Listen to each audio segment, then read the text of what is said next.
भारत के मेघालय इलाके में हर साल सबसे ज्यादा बारिश होती है। यहाँ पर हर महीने में एक ना एक बार बारिश हो ही जाती है, जिस वजह से यहाँ के लोगों को कई सारी परेशानियों का सामना करना पड़ता है। ज्यादातर इलाका गांव का होने की वजह से गांव के लोगों को खाना आग के चूल्हे पर बनाना पड़ता है। मैं कब से कह रही हूँ कि आप भी गैस चूल्हे का कनेक्शन ले लीजिए।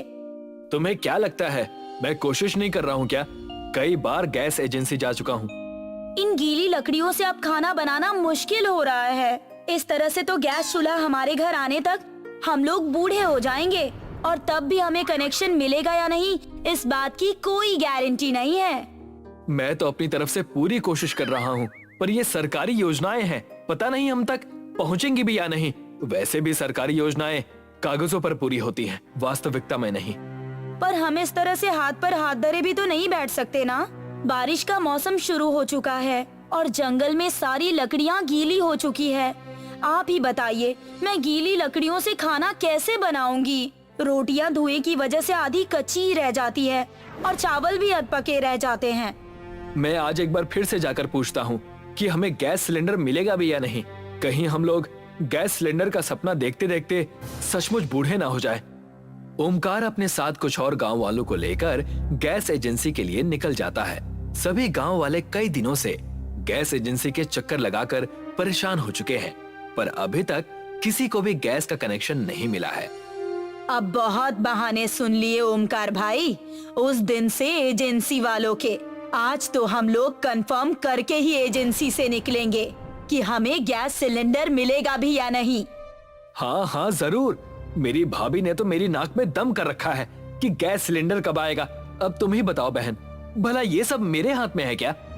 वो बेचारी भी तो मेरी तरह गीली लकड़ियों पर खाना बनाकर परेशान हो चुकी होगी भाई। तुम क्या जानो हम औरतों को कितनी परेशानी होती है लकड़ी के चूल्हे पर खाना पकाने में, और ऊपर से अगर लकड़ियाँ भी गीली हो जाए तो सिर दर्द हो जाता है। मैं भी चाहता हूँ कि जल्द से जल्द हमारे घर में गैस सिलेंडर आ जाए, इसीलिए तो पिछले महीने से लगातार गैस एजेंसी के चक्कर लगा रहा हूँ। तुम तो देख ही रही हो ना। हम लोग उम्मीद लगाकर तो जा रहे हैं, पर पता नहीं आज उन लोगों ने हमारे लिए क्या नया बहाना सोच रखा होगा। सही कहा बहन तुमने, बहाना तो तैयार होगा उनका, पर क्या नया बहाना बनाकर रखा होगा ये तो वहीं जाकर पता चलेगा। चलो पहुंच ही गए हैं। ओमकार, सरिता और बाकी गांव वाले गैस एजेंसी में पहुंचते हैं तो देखते हैं कि वहां पर सिर्फ एक ही वर्कर है, बाकी सभी लोग गायब हैं। क्या आप बता सकती हो कि हम लोगों को कब तक कनेक्शन मिलेगा? ये डिटेल्स तो मैं आपको नहीं दे सकती। आप लोग तो देख ही रहे हैं ना कि सभी सर लोग छुट्टी पर गए हुए हैं। ये सारी जानकारी तो उन्हीं के पास होगी ना। अच्छा, कब तक आएंगे आपके सर लोग? ये तो मैं आपको नहीं बता सकती, सॉरी, क्योंकि ये बात खुद मुझे भी नहीं पता है।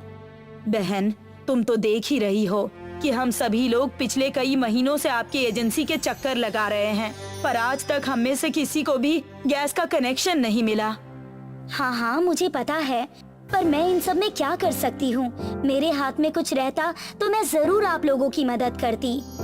तुम भी एक औरत हो बहन, और ये बात तुम तो अच्छे से जानती होगी कि लकड़ी के चूल्हे पर बारिश में खाना बनाना कितना मुश्किल हो जाता है। पर शायद जब से एजेंसी वालों ने तुमको गैस का कनेक्शन दिया है, हम लोगों की तकलीफ समझने में असमर्थ हो गई हो तुम। चलो भाइयों चलते हैं। मुझे तो नहीं लगता कि ये गैस एजेंसी कभी हमें गैस कनेक्शन दे पाएगी। यहाँ पर टाइम वेस्ट करने से तो अच्छा है कि हम लोग जंगल से गीली लकड़ियां लेकर उन पर ही खाना पकाएं। सरिता, ओमकार और बाकी सभी गांव वाले गैस एजेंसी से वापस चले आते हैं। अब सभी गांव वालों ने गैस कनेक्शन मिलने की उम्मीद छोड़ दी है। अब हमें ही कुछ करना पड़ेगा। सरकार की योजनाएं तो घुसखोर अफसरों तक सीमित रह गई हैं। मुझे पूरा यकीन है कि सरकार ने जो गैस कनेक्शन हमारे लिए दिया था वो जरूर इन लोगों ने ब्लैक में बेच दिए होंगे और अब बहाने बनाकर हमसे किनारा कर रहे हैं। पर हम लोग क्या कर सकते हैं? खुद से तो गैस नहीं बना सकते ना। अगर हमारे हाथ में होता तो ये काम भी हम खुद ही कर लेते। सरिता उदास चेहरा लेकर घर जाती है और उसका उदास चेहरा देखकर उसकी बेटी सिमरन उसकी उदासी का कारण पूछती है। सरिता अपनी बेटी को सारी बातें बताती है, जिसे जानने के बाद सिमरन उसको बायोगैस प्लांट के बारे में बताती है। सरिता बायोगैस प्लांट के बारे में सिमरन से सब कुछ पता करती है और सभी गांव वालों को इस बारे में बताती है। भाइयों और बहनों, आप सभी मेरी बात ध्यान से सुनिए। हमने गैस एजेंसी के कई चक्कर लगा दिए पर उससे कोई फायदा नहीं हुआ। पर आज मुझे बायोगैस प्लांट के बारे में पता चल गया है। इससे हम अपने लिए खाना बनाने के लिए एलपीजी गैस खुद ही तैयार कर सकते हैं। हमें किसी सरकार या एजेंसी वालों पर निर्भर रहने की कोई जरूरत नहीं है। सरिता सभी गांव वालों को बायोगैस प्लांट के बारे में समझाती है और सभी को ये योजना बहुत पसंद आती है। अब सभी लोग अपने अपने घर की लकड़ी को इकट्ठा करके एक बहुत बड़ा लकड़ी का सिलेंडर बनाते हैं और इसमें अपने अपने घरों का कूड़ा कचरा और सभी बेकार की चीजें डालते हैं और उसको पानी से भर देते हैं। कुछ दिनों के बाद वो सारा कचरा सड़ जाता है और उससे गैस निकलने लगती है। देखो, हमारी मेहनत रंग ला रही है। हमारे बायोगैस प्लांट से गैस निकलना शुरू भी हो गया है। अब जल्दी ही हमें लकड़ी के चूल्हे और गीली लकड़ियों से छुटकारा मिल जाएगा। ओमकार रात को खाना खाने के बाद सोने के लिए जा रहा था कि तभी उसकी नजर एक टूटे हुए तारे पर पड़ती है। वो जाकर उस जादुई गर्म तारे को लेकर आता है और उसको अपने बायोगैस प्लांट के अंदर डाल देता है। जादुई तारा प्लांट के अंदर जाने से प्लांट के अंदर डाली हुई सभी चीजें जल्दी जल्दी सड़ने लगती हैं, जिस वजह से प्लांट से तेजी से गैस निकलने लगती है। अरे वाह, ये तो सच में चमत्कार हो गया। हमारे बायोगैस सिलेंडर से तो बहुत ज्यादा गैस निकलने लगी है। चलो, मैं जल्दी से गांव वालों को बता देता हूँ। ओमकार सभी गांव वालों को इस बारे में बताता है और सभी लोग लकड़ी के सिलेंडर के पास आते हैं और देखते हैं कि सिलेंडर से तेजी से गैस निकल रही है। सभी लोग उस सिलेंडर पर एक एक पाइप जोड़कर अपने घर के किचन में कनेक्शन ले जाते हैं और उसको अपने लकड़ी वाले चूल्हे पर ही फिट कर देते हैं। देखा माँ, मैंने कहा था ना कि आप लोग अपने लिए गैस खुद ही बना सकते हो और आपने ये कर दिखाया। हाँ बेटा, पर ये सब तुम्हारे आइडिया की वजह से ही मुमकिन हो पाया है। इसलिए सभी गांव वालों की तरफ से तुमको बहुत बहुत थैंक यू। कोई बात नहीं माँ, मैं भी तो इस गांव का ही हिस्सा हूँ। और हाँ, मुझे बहुत भूख लग रही है। आप जल्दी से कुछ खाने के लिए बना दो। हाँ हाँ, अब तो गैस कनेक्शन भी आ गया है। मैं जल्दी से तेरे लिए आलू के पराठे बना देती हूँ। वैसे भी गैस का उद्घाटन तुमसे ही होना चाहिए। सरिता सिमरन के लिए गैस चूल्हे में आलू पराठे बना देती है, जो कि बहुत ही स्वादिष्ट होते हैं। अब सभी गांव वाले अपने घरों और आसपास का कूड़ा कचरा बायोगैस सिलेंडर में डाल देते हैं, जिससे सभी गांव वालों को खाना बनाने के लिए गैस मिलती है और उनका गांव भी साफ हो जाता है और सभी गांव वालों को लकड़ी के चूल्हे से छुटकारा भी मिल जाता है। हरिया और धारा एक गरीब दाम्पति थे। इनका एक बेटा था गोपाल। गोपाल पढ़ाई लिखाई में बहुत अच्छा था, हमेशा क्लास में अव्वल आता था। देखो बाबा, मैं फिर से फर्स्ट आया और इस बार मास्टर जी ने मुझे चॉकलेट भी दिया है। वाह, बहुत अच्छे बेटा। ऐसे ही हमेशा मेरा नाम रोशन करना गोपाल। जी माँ। सभी बहुत खुश थे। अब मुझे दूसरे गांव की बड़ी स्कूल में जाना होगा। वो जो बगल वाले गांव में है वहाँ? हाँ हाँ। वो तो बहुत दूर है। तू कैसे जाएगा इतना दूर? माँ, मैं चला जाऊंगा। मेरे कई और दोस्त भी उसी स्कूल में जाने वाले हैं। उनके साथ मैं भी चला जाऊंगा। ये तो बहुत अच्छी बात है। तेरे साथ तेरे दोस्त भी होंगे। बस बरसात में तकलीफ होगी। 5 किलोमीटर भीग कर जाना है। भीगेगा क्यों? हम तेरे लिए छाता ले लेंगे। माँ, हमारे पास खाने के पैसे नहीं है। छाता कहाँ से लाएंगे? बेटा, अभी बरसात आने में 1 महीना है। 1 महीने में हम इतने पैसे तो जोड़ ही लेंगे कि हम तेरे लिए एक छाता खरीद लें। सच में बाबा? हाँ बेटा, तू फिक्र मत कर। तू बस अपनी पढ़ाई पर ध्यान दे। हरिया एक बांस की टोकरी बनाने वाला कारागिर था। वो जंगलों से बांस की लकड़ियां तोड़कर लेके आता था और फिर उनसे टोकरियां बनाया करता था। इन टोकरियों को बेचने के लिए वो दूर दूर के बाजारों में जाया करता था। टोकरी ले लो, टोकरी। 30 रुपए, 40 रुपए, 50 रुपए। वो वाली कितने की है? जी 50 रुपए की। अरे बाप रे, ये तो बहुत ज्यादा है। वो टोकरी 30 रुपए में देनी है तो दो। कम से कम 35 रुपए तो दे ही दीजिए। नहीं नहीं, 30 रुपए में ही दो। ठीक है, ले लीजिए। हर ग्राहक हरिया से मोल भाव करता था और इसी वजह से हरिया की कमाई बहुत कम थी। ये तो बहुत कम है। इनमें से गोपाल के छाते के लिए पैसे कैसे बचाऊं? कोई बात नहीं, तुम इससे राशन लाओ। कल मैं देखता हूँ, शाम को बाजार भी जाऊंगा, शायद और टोकरियां बिक जाए। ठीक है। हरिया और धारा छाते के लिए पैसे संजोने लगे, पर महीने भर में वो लोग 100 रुपए भी बचत नहीं कर पाए। इतने कम पैसे में छाता कहाँ से आएगा? पता नहीं, एक तो बारिश भी शुरू हो चुकी है। अब गोपाल स्कूल कैसे जाएगा? हे कुलदेवी, हमारी मदद कर। दोनों ने अपनी कुल देवी से प्रार्थना की। उस रात पूरा परिवार बरसात का सोचकर ही परेशान थे। गोपाल की आंखें तो खिड़की पर टिकी थी। बाहर तेज बरसात देखकर वो सोच रहा था, अब कैसे स्कूल जाऊंगा? इतनी तेज बरसात में तो सारी किताबें भीग जाएंगी। लगता है कल स्कूल से छुट्टी लेनी होगी। हे देवी माँ, मेरी मदद कीजिए। गोपाल के साथ साथ हरिया भी बहुत परेशान था। अगली सुबह बरसात और तेज हो गई। माँ, ये बरसात तो रुकने का नाम ही नहीं ले रही। मुझे स्कूल जाना है।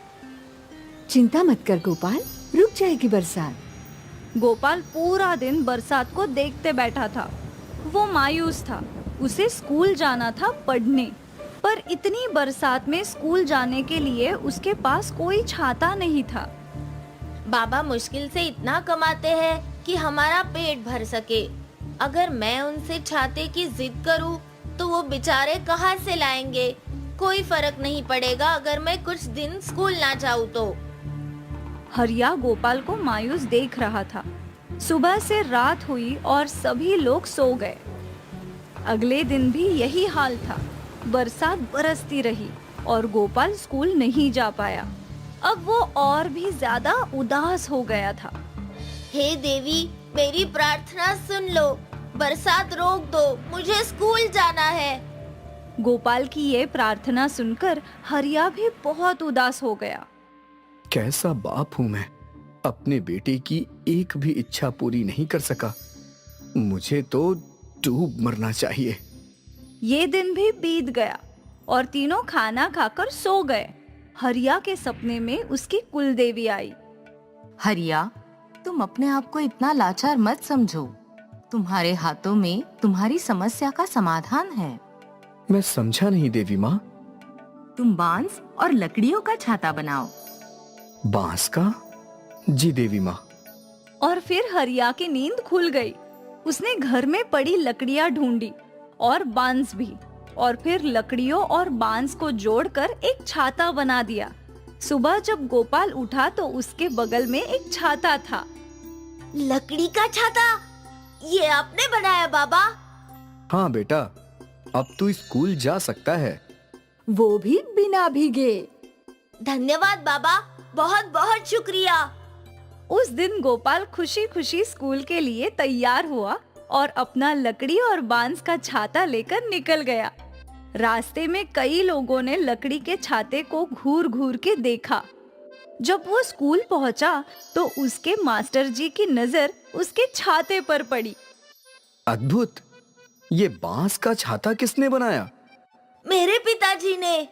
अप्रतिम! मैंने इससे अच्छा छाता बिल्कुल नहीं देखा। क्या तुम्हारे पिताजी मेरे लिए भी ऐसा छाता बनाएंगे? हाँ, बनाएंगे, बिल्कुल। चलो, तुम्हारे घर चलते हैं। गोपाल मास्टर जी को अपने घर ले आया।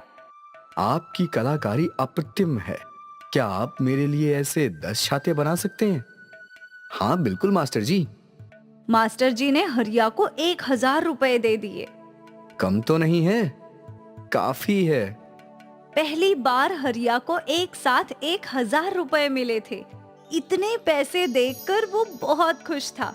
रात भर उसने लकड़ी और बांस के छाते बनाए और अगले दिन सारे छाते मास्टर जी को दे दिए। फिर क्या था, हरिया को बांस के छाते बनाने का ऑर्डर आने लगा। वो छाते बनाते गया और छाते धड़ाधड़ बिकते रहे। हरिया ने अपने दोस्तों को भी अपने पास नौकरी पर रख लिया था। एक ही महीने में हरिया की किस्मत बदल गई। उसने इतने सारे पैसे कमा लिए जो उसने साल भर में भी नहीं कमाए थे। फिर एक दिन एक बिजनेसमैन हरिया के पास आया। हरिया जी, आपके ये बांस के छाते का आइडिया बहुत ही शानदार है। इसकी वजह से वेस्टेज भी कम होता है। इस इको फ्रेंडली छाते को मैं अपने सारे मॉल में बेचना चाहता हूँ। मैं कुछ समझा नहीं साहब। बाबा, ये लोग कह रहे हैं कि आपके लकड़ी के छाते की वजह से प्रदूषण कम हो रहा है। वो आपके ये छाते अपनी बड़ी बड़ी दुकानों में बेचना चाहते हैं। आपको ऑर्डर देने आए हैं। मुझे हर हफ्ते 1000 छाते चाहिए। ये लीजिए एडवांस। उस आदमी ने हरिया को 1 लाख रुपए दिए। जिंदगी में पहली बार हरिया ने 1 लाख रुपए देखे थे। हरिया ने गांव के और लोगों को काम पर रख लिया। वो सब कड़ी मेहनत करते रहे और बांस के छातों की डिलीवरी देने लगे। देखते ही देखते हर मॉल में हरिया के बांस के छाते बिकने लगे और हरिया को एक बहुत ही सम्मानित अवार्ड से नवाजा गया। उसके इको फ्रेंडली लकड़ी के छाते दुनिया भर में धूम मचा रहे थे। देवी माँ, आपका बहुत बहुत धन्यवाद। आपने बिल्कुल सही कहा था। मेरी समस्या ही मेरा समाधान है। उस दिन हरिया को जिंदगी की एक बहुत अहम सीख समझ आ गई। उसे समझ आ गया कि जिस बरसात को वो समस्या समझ रहा था, वही बरसात उसके किस्मत को खोलने का रास्ता था। इसलिए दोस्तों, समस्याओं से भागने में नहीं बल्कि उन्हें सुलझाने में ही सफलता है। सुरेश एक सुतार था जो जंगलों से लकड़ियां लाकर उनसे खूबसूरत फर्नीचर बनाया करता था। सुरेश की कला अप्रतिम थी, पर उसे कभी भी अपने काम का सही मोल नहीं मिला। सुरेश भाई, मैं इस टेबल के बस 1000 रुपए ही दे पाऊंगा। ठीक है भैया, चलेगा। सुरेश महीने भर में बस 2 या 3 हजार रुपए ही कमा पाता था और वो सारे पैसे अपनी पत्नी शोभा के हाथ में रख दिया करता था। ये ले, इससे घर का राशन ले आ। ठीक है, पर अब आपको थोड़ा ज्यादा काम करना होगा। क्यों? क्योंकि हमारे घर में जल्द ही एक नया मेहमान आने वाला है। सच्ची? हाँ। शोभा, मैं तुम्हें क्या बताऊं कि मैं कितना खुश हूँ। धन्यवाद शोभा। अब ज्यादा क्या, मैं दिन रात काम करूंगा। अपने बच्चे को सारी सुख सुविधाएं दूंगा। तू चिंता मत कर शोभा। और आज से घर के भी सारे काम मैं ही करूंगा। अरे नहीं नहीं, घर के काम मैं ही कर लूंगी। वैसे भी काम करना बच्चे के लिए अच्छा है। तुम तो बस खाना बनाना, बाकी तो मैं ही करूंगा। और मैं तुम्हारी एक नहीं सुनूंगा। सुरेश की खुशियों का ठिकाना नहीं था। उसी दिन से उसने घर के सारे काम करना शुरू कर दिया। अगर शोभा किसी काम को हाथ लगाती तो सुरेश उसे डांटा करता था। शोभा, तुम्हें मना किया है ना ये सब करने से। मैंने कहा ना मैं कर लूंगा। पर आप काम करें और मैं बैठी रहूं, ये बात मुझे अच्छी नहीं लग रही। तुम्हें अच्छी लगे या ना लगे, पर ये तुम्हारे लिए अच्छी है और हमारे होने वाले बच्चे के लिए भी। अब जाओ, बैठो वहां। डांट सुनकर शोभा एक कोने में बैठ गई और सुरेश ने सारे काम निपटा दिए। सारे काम खत्म करके सुरेश शोभा के साथ बैठ गया और ढेर सारी बातें करने लगा। दोनों अपने होने वाले बच्चे का सोचकर ही बहुत खुश थे। सुरेश अपने सुतार का काम भी करता था और घर का सारा काम भी, पर वो बहुत खुश था। समय बीता और शोभा ने एक बहुत ही सुंदर बेटी को जन्म दिया। सुरेश ने अपनी बच्ची को गोद में लिया और उसके आंसू बहने लगे। अरे आप रो क्यों रहे हैं? रो नहीं रहा, ये तो खुशी के आंसू हैं। सुरेश ने अपनी बच्ची का माथा चूमा। ये सुरेश की जिंदगी का सबसे खूबसूरत लम्हा था। कुछ दिनों बाद सुरेश और शोभा अपनी बेटी को घर ले आए। अब सुरेश सारा समय बच्ची के आसपास ही रहता था। ये गर्मियों का मौसम था और सुरेश की नन्ही परी गर्मी से परेशान थी।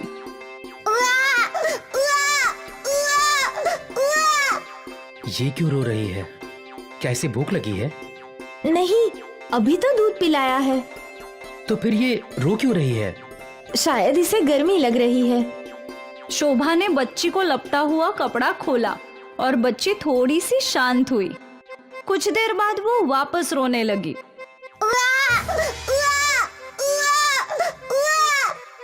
अस्पताल में पंखा था, वहाँ ये चुपचाप सोया करती थी।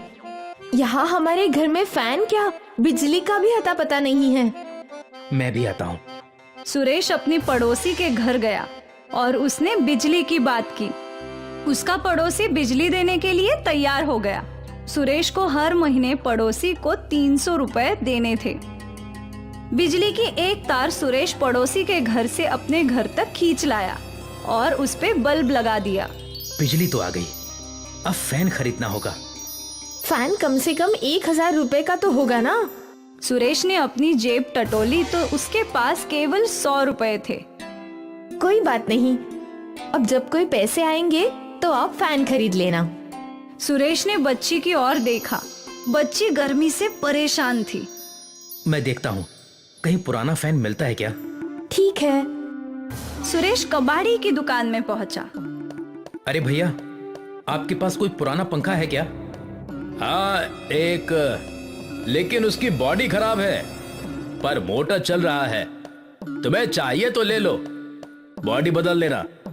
कबाड़ी ने सुरेश को एक पुराना सीलिंग फैन दिखाया जिसकी बॉडी टूटी हुई थी। क्या दाम है इसका? वैसे तो 100 रुपए है, पर इसकी बॉडी इतनी टूटी हुई है इसलिए तुम 50 रुपए दे दो। ठीक है। सुरेश ने उस आदमी को 50 रुपए दे दिए और वो फैन खरीद लिया। फैन खरीदकर सुरेश हार्डवेयर की दुकान पर गया। अरे भैया, इस पंखे की बॉडी और ब्लेड कितने के पड़ेंगे?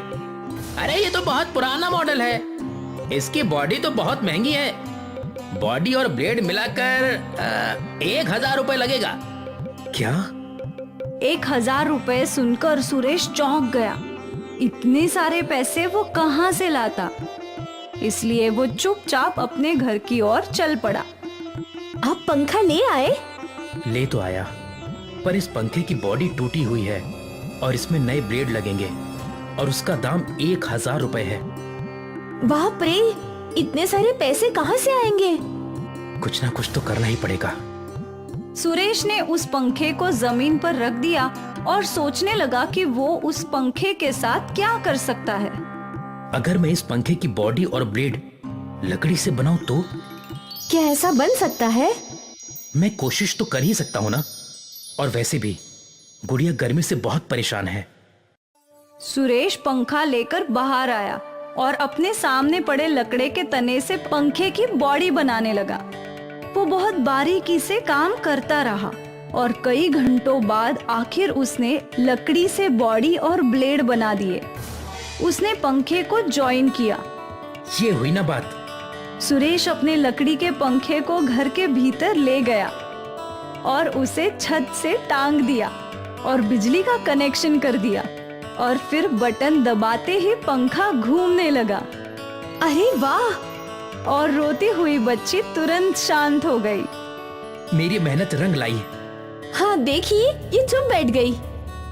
भगवान करे मैं इसकी सारी जरूरतें पूरी कर सकूं और एक अच्छा बाप बन सकूं। आप अच्छे पिता हैं। बच्ची खुश थी और इसलिए शोभा और सुरेश भी खुश थे। अगले दिन उनके घर पे ग्राम पंचायत के ऑफिसर आए। क्या आपके घर में किसी बच्चे का जन्म हुआ है? हाँ हाँ, अंदर आइए ना। वो ऑफिसर घर के भीतर आया। मुझे बेटी हुई है। कल जन्म हुआ है ना? हाँ। तभी ऑफिसर का ध्यान ऊपर घूम रहे लकड़ी के पंखे पर गया। ये कैसे हो सकता है? क्या ये सच में लकड़ी का है? हाँ, मैंने खुद बनाया है। अद्भुत, बहुत खूब। मैंने पहले ऐसी लकड़ी की कला नहीं देखी। ये कला नहीं, मजबूरी है साहब। सुरेश ने ऑफिसर को बताया कि क्यों उसने लकड़ी का पंखा बनाया। उस ऑफिसर ने लकड़ी के पंखे की और सुरेश के परिवार की एक तस्वीर ले ली और उसी वक्त उनकी पूरी कहानी सोशल मीडिया पर पोस्ट कर दी। इससे क्या होगा साहब? क्या होगा तुम्हें जल्द ही पता चल जाएगा। अब मैं चलता हूँ, वापस जरूर आऊंगा। लकड़ी के पंखे का फोटो और सुरेश की कहानी वायरल हो गई। लोग सुरेश की मदद करने आगे आ गए और सभी ने उस ऑफिसर के अकाउंट में पैसे भेजे। कुछ दिनों बाद वो ऑफिसर पैसों का बैग लेकर सुरेश के घर आया। तुम्हारी कहानी दुनिया भर को छू गई है और देखो, सब ने तुम्हारी मदद करने के लिए कितने पैसे भेजे हैं। तुम अपनी बेटी को हर खुशी दे सकते हो। सुरेश और शोभा की आंखों से आंसू बहने लगे। उन लोगों ने उम्मीद भी नहीं की थी कि ये सब होगा। सुरेश के परिवार की जिंदगी संवर गई। अब सुरेश ने अपनी बेटी के लिए हर सुख सुविधा खरीद ली थी। वो खुश था और ये सब बस उसके लकड़ी के पंखे की बदौलत।